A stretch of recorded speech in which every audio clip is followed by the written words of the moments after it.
Gundel isn't the only famous name in the history of Hungary's finest dishes. Joseph Dobos was Hungary's equivalent to Escoffier and created his culinary extravaganzas during the same period as the French master.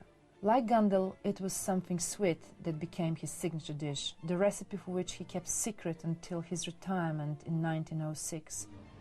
Dobos torta is the crème de la crème of Hungarian pastry.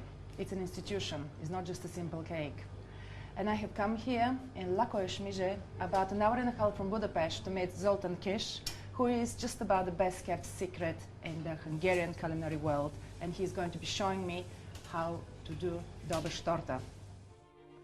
Dobos torta is made up of several tricky elements, each of which is hard enough to give you a nervous breakdown, and believe me, I know what I'm talking about because I have tried it at home many times.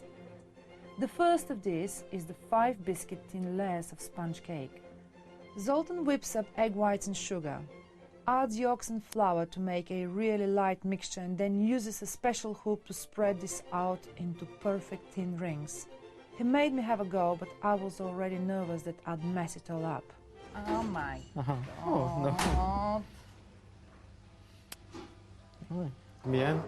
The traditional Dobos uses a buttercream made by whisking egg yolks and sugar over hot water, then adding chocolate. No? Okay. Okay? Okay, okay. Then, off the heat, butter is whisked in for a good 10 minutes. The chocolate buttercream is traditional and what is most popular with Zoltán's older customers. Az a lényeg, This hogy, is wonderful consistency, very és velvety. hogy érezni azt a dum. Yeah, Itt a tejszínhamon. Overload.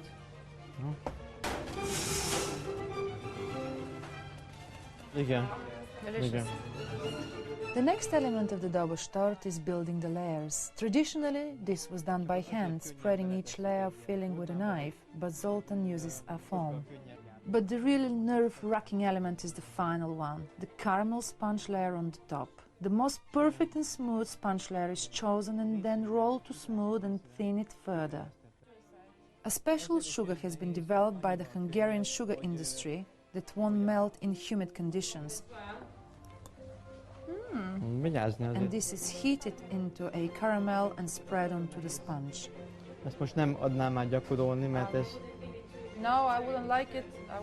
The next stage is when my caramel always cracks and the whole thing goes terribly wrong. Using a very heavy blunt knife, the sponge is cut into cake slice size wedges and laid carefully on the top of the cake. I've made Zoltán promise to let me come back and train with him so I can make this intricate work of culinary art at home myself.